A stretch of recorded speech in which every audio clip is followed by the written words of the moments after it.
Hey, campfire crew. Let's get it on. If you didn't kill him, then who did, sir? Who can say? Best thing for him, really.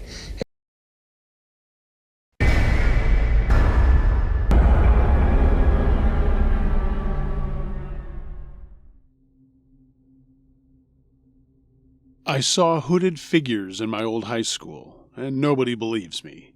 I promise I'm not a vampire. For starters, I know this sounds insane and fake, and if you don't believe me, that's all right. But if you'd like to hear me out, please give your thoughts on what I could have possibly stumbled upon the other night. I'm a 20-year-old female, and my two friends of the same age are always hanging out with each other when not busy with work and other responsibilities. We went to the same K-12 school together. We met in 6th grade and have been inseparable ever since. Our school is one gigantic building, pretty much in the middle of nowhere. We live in a very rural county, so our towns are bare and there isn't much to see besides farms and drive-through coffee places. During the summer, the school sits basically deserted with nobody going in or out other than in the mornings once in a blue moon to prepare for the upcoming year in September. I'd see the occasional family set up on the elementary section of the building, taking advantage of the empty playground and letting their children use it while I drove past to get to my job. There'd sometimes be some people also taking advantage of our school's walking and running track, but that wasn't common. Other than that, the place is basically void of any activity. With us being graduated and into our young adult years, we obviously hadn't been back to the school for any reason.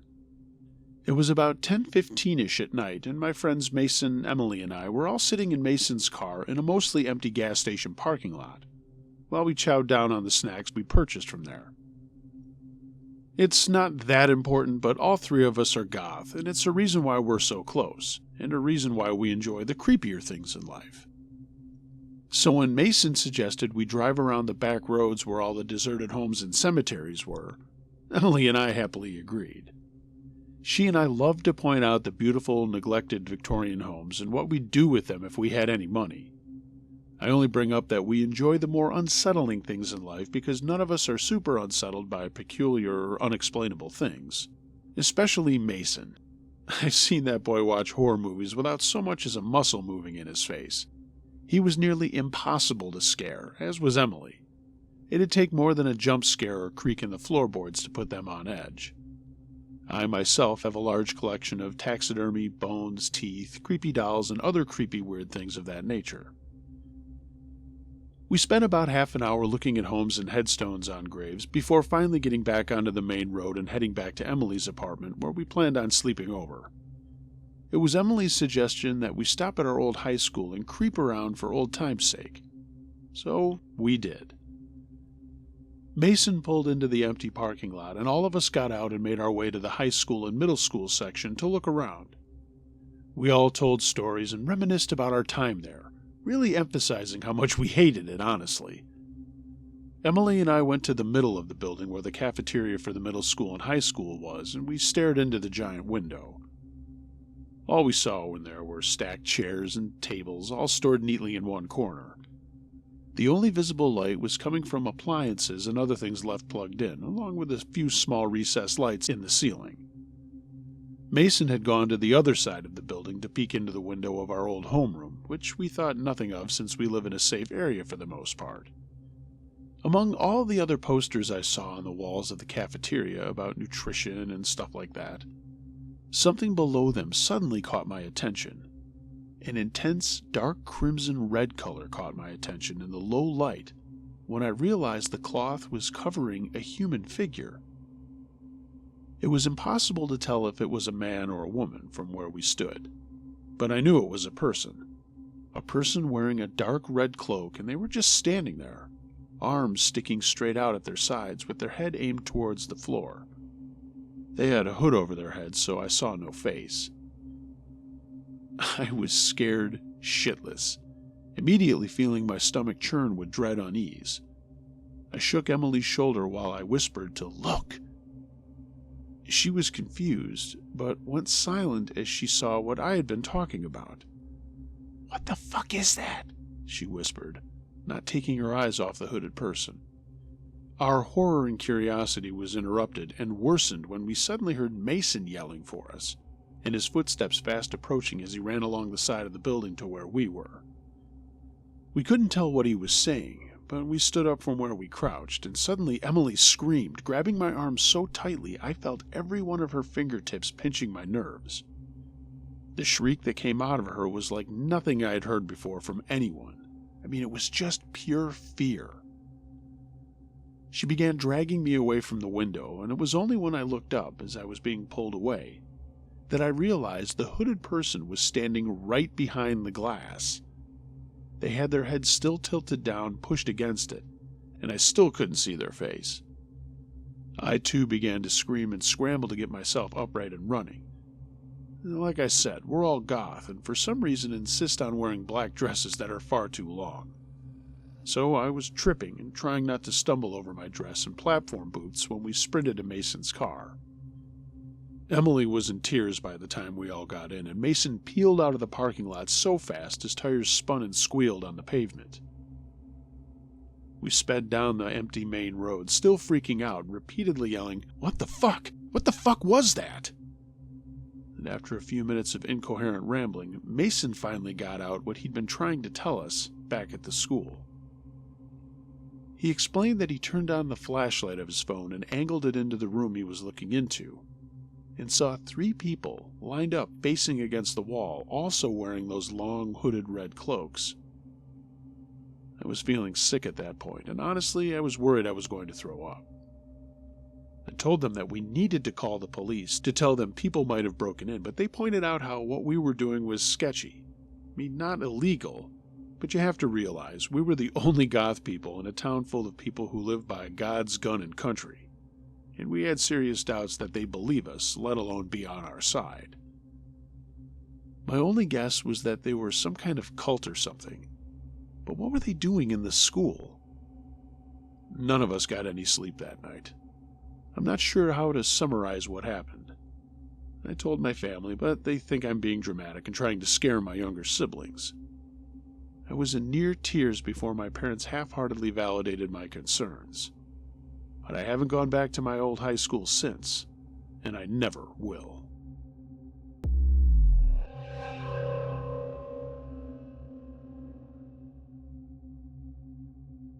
Three stories from New Zealand, submitted by Lolita. First story: The Child with No Name, No Family. I'd been part of a youth organization for some time when this happened. We took kids twice a year for a week out to the middle of nowhere and let them run wild. I mean, let them do what kids do best. It isn't just any camp, and I should explain that. Those kids were under the age of 12 and were all coming from abusive families, so the leadership we had at the camp was fantastic. The children were nurtured and loved, and every single one of them had different needs. By the end of the week, the leaders were tired, bruised, and ready for a hot bath. But anyway, back to what happened one night 2 years ago. On the grounds of the camp, there's a river. Because it was the winter camp, the children weren't allowed anywhere near it. I mean, they knew that, and God bless them, it was about the only rule they obeyed. Being threatened with being sent home really does work with kids that have such backgrounds. One little boy, I'll call him Andrew, came down with a tummy bug. Andrew wasn't one of the children that caused problems, just a kid that was quiet and very withdrawn. He was sent to his room and told to get ready for bed, and a camp leader waited outside his door until Andrew gave the all clear. Well, Andrew never gave an all clear, and the team leader called for another team leader to come and assist him. None of the leaders were allowed in a child's room by themselves. The other team leader arrived, and they went in, and Andrew was no longer in his room, but the window was open. Well, to cut a long story short, we had about 6 team leaders out looking for him. Myself and another girl, Emma, were teamed up together, and we took the lower campsite. It was thought, but not voiced, that he may have gone down to the river, which was in full flood, a thought that sent chills down our backs really fast. When we both headed down that way, not saying what we were both thinking. Then it came. A scream, and not just any scream. There was a child in the river that was going under. His screams were piercing and then would stop and then start again, and there was no doubt that it was coming from the river. I mean, there was no doubt at all. When you hear that you can do whatever it takes to be done when adrenaline starts up, you better believe it. The two of us were hurdling barbed wire fences, 2 electrical fences, and heaps of bushes. I've never moved so fast in my life, and I could feel my heart so strong, beating so fast. We got to the river, and the screams were now further downstream, and then they stopped. There was literally a pain in my heart when they stopped. We started running to the top of the camp and were greeted by 4 other team leaders heading down that way. They also had heard the screams. We got back up to the camp and got on the radio, notifying the police that a child of 11 was in the flooded river. My God, there was such fear, but such control that night. We got in a circle and prayed, and I don't know why, but it was such a comfort. About 10 minutes before the police arrived, a team leader was down checking on the kids. And who was wrapped up warmly in bed? Andrew. It was such a relief to see him. He was dry even though it was raining outside, but there was still a kid in the river. Our head count showed it was not one of ours. Then a camp that was further down the river called us up. They too had heard the screams. All the way down the river, people had heard those screams. There was actually a net set up at the end of the river that was placed on the first call, well before a child being swept down the river could have gotten there. But no body turned up. Nobody ever turned up. The last people to hear the child's screams in the river was about 1 kilometer from the mouth where the net was. An extensive search was done over that last 1 kilometer, including divers and shore patrols. No body ever showed up, and no person was ever declared missing. To this day, I question what the heck happened, and to this day, I still have no idea. The second story. It is written on your forehead. My boyfriend and I decided to go to a spiritualist church, and for the hell of it, and just to see what went on with those things. We arrived late and sat down at the back, very quietly so as not to disturb what was actually going on. My eyes were rolling the whole time. At the end, a lady came up to us and asked, "Does the name Craig mean anything to you?" Craig was my boyfriend's name. Craig replied yes, but didn't even bother to say that it was his name. I thought maybe she had overheard me talking to him or something. So again, my eyes rolled up. She then asked if the 21st was a number that meant anything to us. Well, the 21st was Craig's birthday.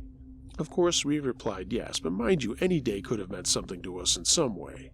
So my eyes went doing their thing once again. Then she said that those 2 questions meant something. That there was going to be an accident. That there was a corner. That there was speed involved. And someone was hurt badly. Well, we went home and thought nothing of it.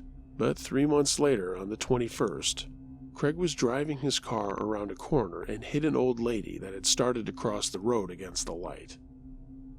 My eyes don't roll back in my head so often anymore. Third story. My granddad, my dream.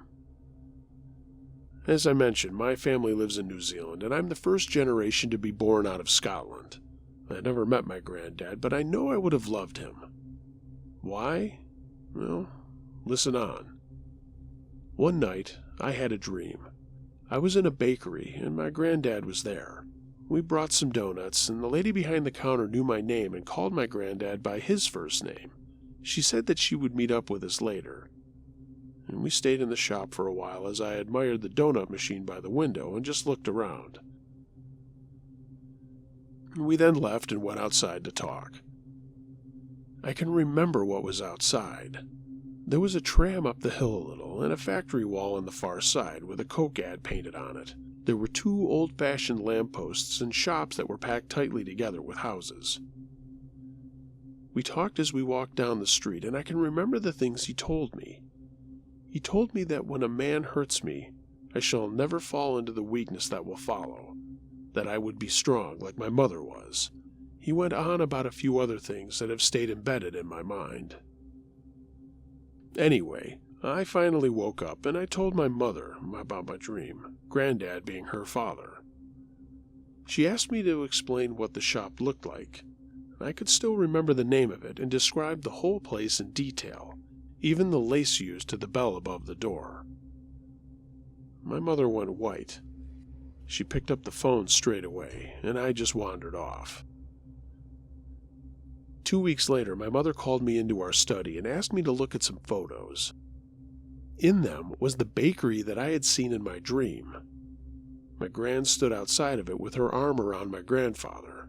Gran was dressed exactly as in my dream, but my grandfather was dressed differently. She then produced some photos inside the bakery, and again it was exactly the same. I asked where she had gotten the photos from, thinking that I must have seen them and then maybe dreamt about them, but they had arrived from Scotland that morning from my aunties. A year later, I unfortunately was raped by a man, and my mother confessed through tears that she could help me because she too had been raped at about my age. She taught me how to be strong as she had been. And a while later, when I was talking to my mother, I asked who had helped her when she had been raped. And her reply, my granddad. If there is such a thing as angels, my granddad is mine. I feel safe because he was a big, strong man, but I also feel safer, not only because of the dream that I had, but this strong sense that he will always be watching over me.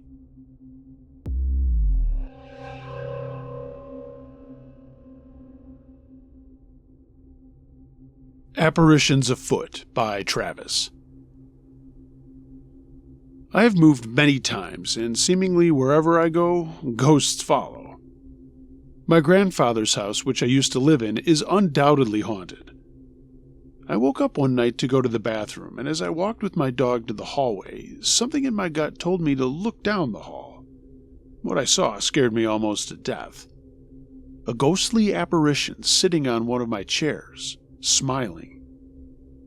I ran into the bathroom where I locked myself in and spent the night there, also hearing my dog growling outside the door. Neither of us slept. That happened sometime during the fall when I was about 7. Another time I was watching a movie in my room and just staying up late. And during the middle of the movie, the video cassette just spit itself out and the TV shut off. I didn't think too much of it and just dozed off. But I woke up maybe an hour or two later. I can't be sure of the exact time. And I thought I heard voices coming from downstairs. I thought maybe it was my grandfather and my parents who were also watching a movie, so I went down to check it out. When I reached the bottom, I just felt this feeling of hate and sadness. I wanted to cry. I looked in the den and screamed as loud as I could, because I saw 4 apparitions sitting in the 4 chairs that were downstairs. And after I screamed, they just were kind of gone, just like that. The last story I had at that house happened on Christmas Eve. I woke up to the loudest bang that I had ever heard in the house, and I knew it wasn't the floor or pipes, as they don't make that much noise. Me being a curious kid, I went to check things out. I looked in my parents' and grandfather's room only to see them sleeping, and then I went looking for my dog to make sure that he didn't knock something over. To my surprise, my dog was still in my room. He hadn't left, he hadn't woken up, and he had gone to sleep with me. When I went down to the living room where I heard the noise come from, nothing was there, and to this day I still don't know what made that noise, or what the noise even was. But the last story I'd like to share, I'm going to keep brief. Last night I was at my uncle's house babysitting, and was in his room with my 4 cousins and best friend. I'll call him Pat. We had just put 2 of my cousins to sleep, and they're 1 month and 1 year old, so 2 of my cousins I'll refer to them as C1, C2, and C3, as well as C4. C1 and C2 were asleep, and Pat, C4, and C3 were watching TV with me, when several bumps from downstairs were heard, and this bumping went on for like 10 minutes. It wasn't until I stood up and said to seemingly nothing, "Stop, or else you're going to be messing with me," the sound stopped just as suddenly as they had begun. Yeah, I took a whole lot of ribbing for that. I remember Pat looking at me and saying, "Mess with you? Is that some kind of threat?" We all did get a laugh out of it, even though it was creepy. But not long after that happened, the baby monitor's sound transmitter went crazy, and I picked it up and I could hear a voice saying something I wasn't too sure of, but I could hear there was loud movement going on inside the room. You may ask, why is that strange? Well, the room where those kids were was only one room away from us, and we didn't hear anything on the outside. Pat got up and went to check it out, but there was nothing in there. 2 minutes later, I saw a shadow move, and the door opened to creak, but nothing else happened until we went to sleep. I woke up to see the motion sensor nightlight down the hall going on and off, but no one was walking by it. I kind of freaked out, woke up C4 and Pat, and they said, "Man, your mind's just playing tricks on you. Too many weird things."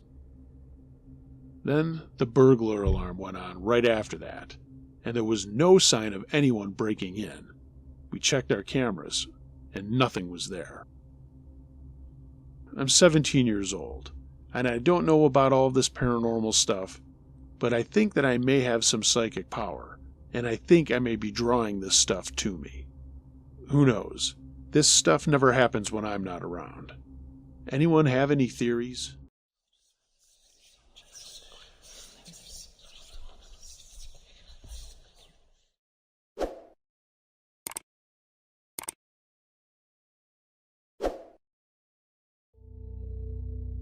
Hey gang, thanks for listening to this episode. If you have a true scary story of any nature that you'd like me to narrate, email it to unclejoshtruescarystories@gmail.com. I read them all. And we're at that time of year again. If you have a true scary Halloween story, please send it my way. It's starting early this year. Already have a couple of stories that have been submitted, so thank you to those of you who have. But I would love to have your stories looking for a great Halloween extravaganza this year. If you're catching this on YouTube and you like what you saw or heard, give the video a thumbs up. Maybe leave a comment, let me know what you thought of the stories, and if you're not a subscriber, why not be a subscriber too while you're at it? If you'd like to support what I'm doing a step further, find a link to my Patreon page in the description, or consider getting some Uncle Josh and Campfire Crew merchandise. There's a link to my TeePublic storefront in the description as well. Everyone, be excellent to each other. And until next time, be wary of things that go bump in the night. It could be anything. A ghost, a monster, or the guy next door.